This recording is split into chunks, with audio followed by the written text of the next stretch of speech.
everyone, my name is Sarah. Welcome to Life, Loss and Hope. Today I'm talking about how our identity changes after loss.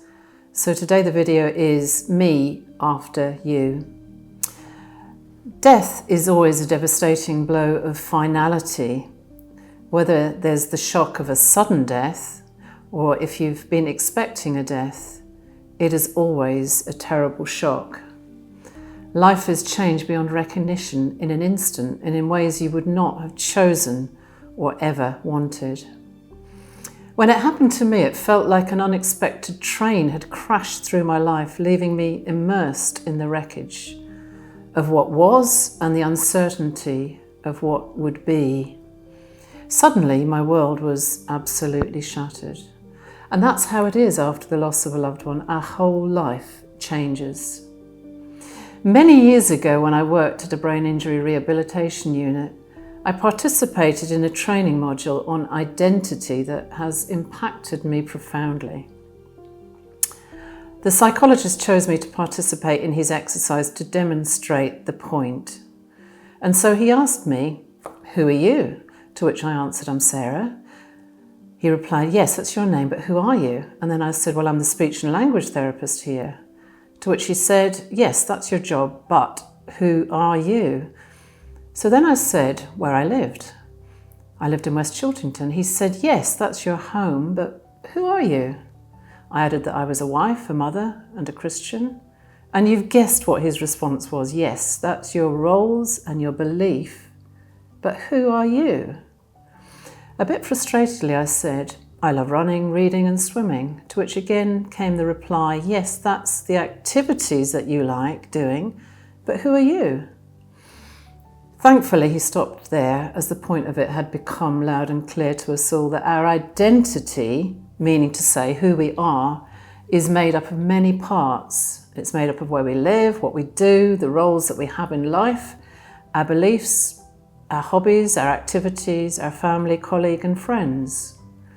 Basically, our identity is all of these things.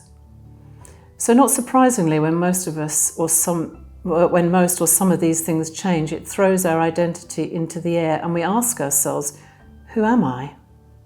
In this exercise, the psychologist was illustrating that our clients who had sustained a brain injury had also lost major parts of their identity, as some were unable to work, maybe had lost hobbies and roles and relationships in their family and community, and therefore needed to rebuild a new life. And it was our job to help and guide them in this process. How we define ourselves, the story that we tell about who we are, often exists in the background, a bit like a soundtrack of a film.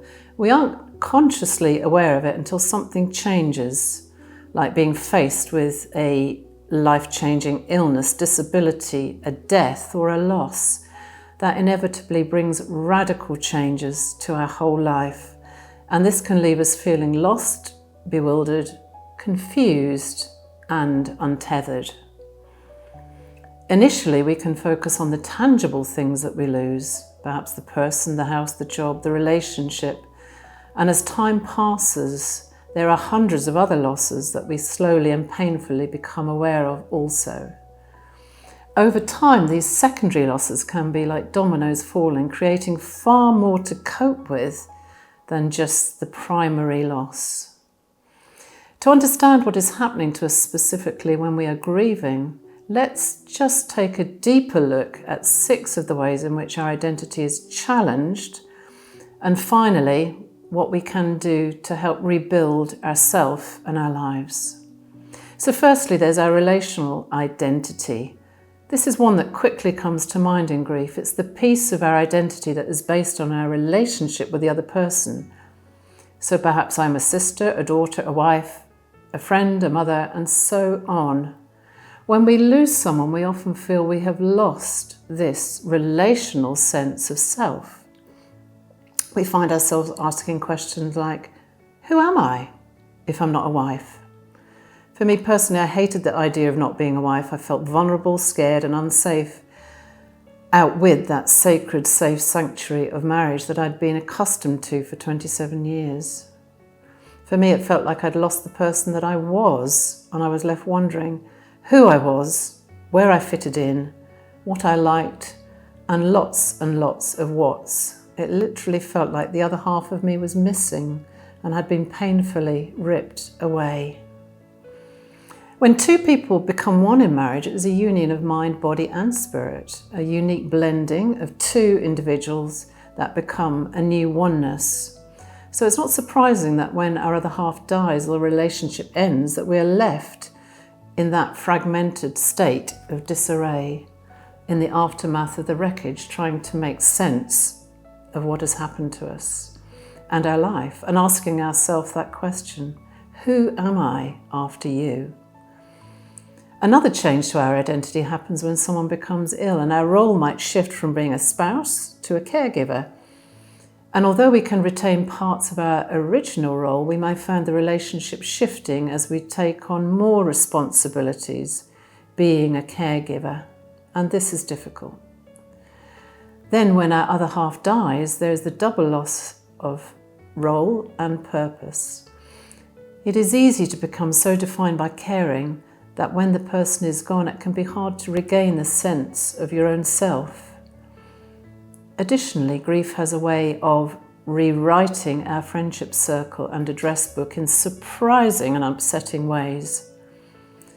Even what we thought perhaps were our closest circle of friends can change as friends distance themselves from us or withdraw gradually. And on the other hand, others may become unexpectedly closer, and you may meet new acquaintances. Sometimes our closest couple friends become the hardest to be with.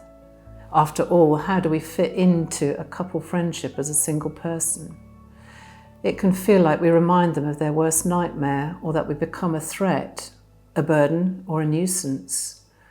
Or for us, just being with them is too painful, a reminder of our loss. It's sad, but it's not uncommon that separation or distance can arise between our loved one's family and friends, causing us to feel even further isolation and a disconnection. Secondly, loss affects our professional identity. In social settings, one of the first questions that we are asked is, what do you do? And our reply makes it clear that our profession is a huge part of who we are. Clearly, we've invested much of our life developing knowledge, expertise related to our job, that it becomes an integral part of us. Our jobs also give us structure, purpose, and colleagues. Therefore, when we retire, lose, or leave a job, it has a profound impact on your sense of identity, and it's hard to conceptualize who we are without it. Sometimes leaving the workplace is necessary to care for a sick loved one, take absence, or relocate after a death. And all this can result in multiple losses stacking up upon each other. Thirdly, loss can affect our spiritual identity. For many people, their faith and beliefs are the cornerstone of who they are as individuals. But it's not uncommon, however, that beliefs and faith can shift. It can appear or it can disappear after a significant life event such as the death of a loved one. Death often makes us question everything, and even those with the strongest of faiths can be surprised by doubt, anger, and feel betrayed by God, or others can discover God. Remember, it's good to express all your emotions, not just the ones that you think are acceptable.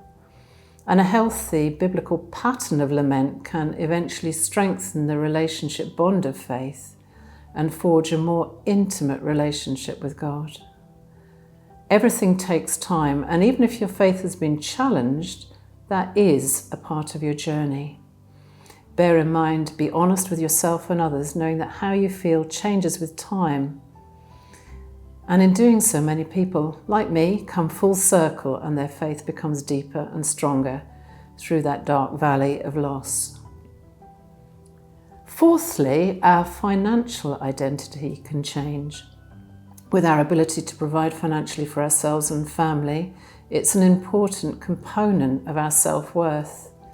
Unemployment, illness and death can have a deep impact on this and bring financial insecurity, forcing unwanted change, thus creating another layer of identity loss. However, on the other end of the spectrum, perhaps a life insurance or inheritance after a death can improve financial security. And although this may sound exclusively a good change for some people, it can lead to feelings of guilt after a death. Fifthly, our physical and cognitive identity changes.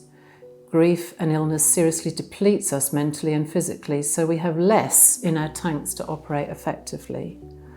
Often when we're grieving, we are plagued by different symptoms, making us feel that we have lost our well self.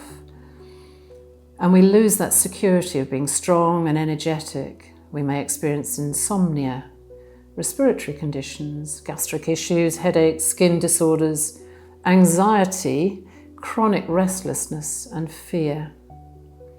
Maybe we have always been the fit, strong one, the calm, articulate, decisive and peaceful, stable influence in the family, a really happening person. And now in grief you feel like a wreck. In the buffeting of early grief or in debilitating illness, we can feel like we are losing our minds, becoming forgetful and absent, engulfed in an unfamiliar insanity as we struggle to think straight, make small decisions, and constantly ruminate over illogical what-ifs and if-onlys. People often describe this as losing confidence in themselves, and this can take a serious toll on us, leading to a sense of hopelessness and the loss of worth. Thankfully, some of these physical and cognitive problems will ease over time as we begin to journey and process our grief, but often there is a lasting impact on our identity. Finally, after a loss, our outlook or our perspective on the world can be deeply shaken.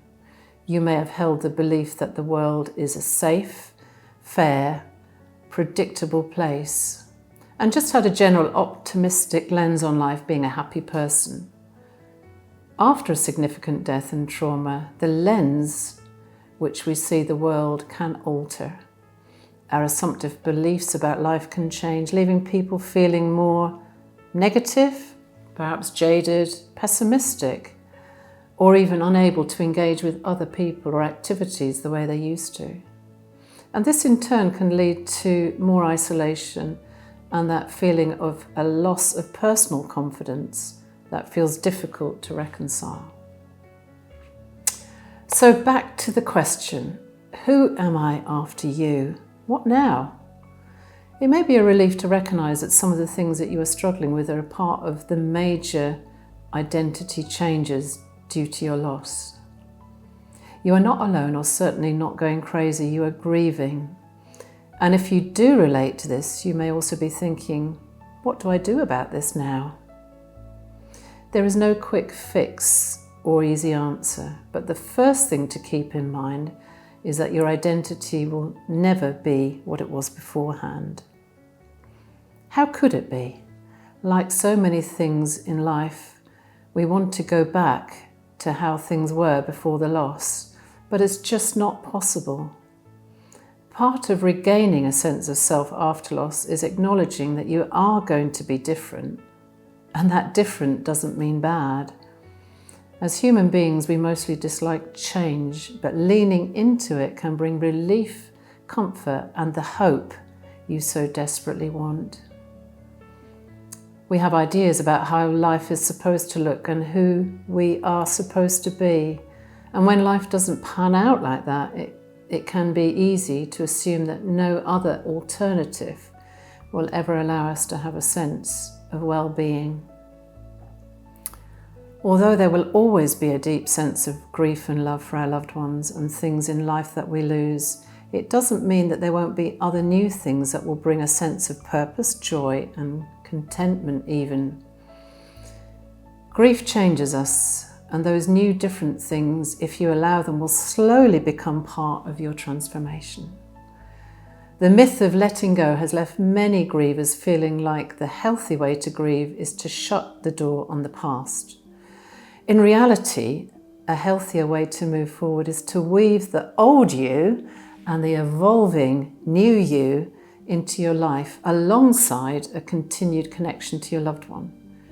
Remember that a caterpillar, a cocoon and a butterfly are all the same, yet one is the transformation of the other.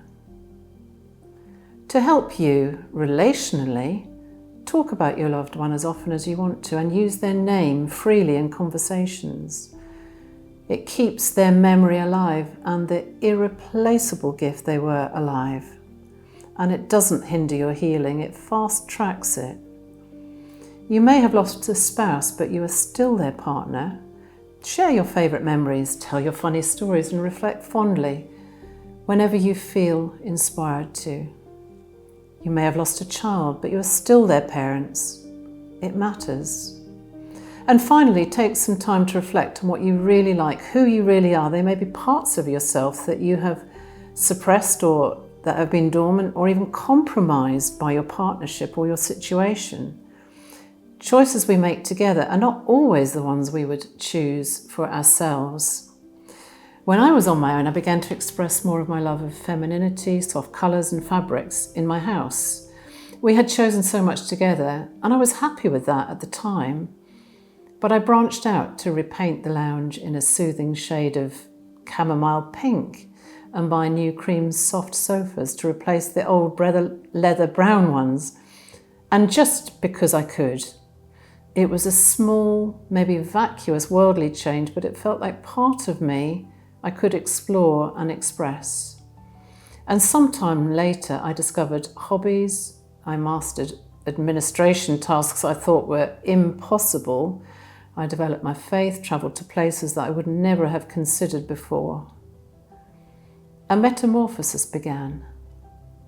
So whether it's talking with a friend, a counsellor, whether it's writing or art, or some other form of expression, consider how your identity has shifted and try to focus on not just your loss, but also any opportunities ahead, which could be new relationships that have formed, or positive changes in your perspective, or growth that you're emerging from in different areas of your life. And for me, I changed my professional path completely. Rebuilding life can slowly come through a gradual awareness of the changes in yourself and your circumstances and a willingness to transform. This means bringing all the pieces, the past, the present and the future self, and weaving them into a new identity that is built on all the things that came before, because all the threads of the tapestry make the rich picture. So who am I after you? Maybe I can answer that a bit more. I am the me who was, the me who is, and the me I will become, with you who was and still is and will be.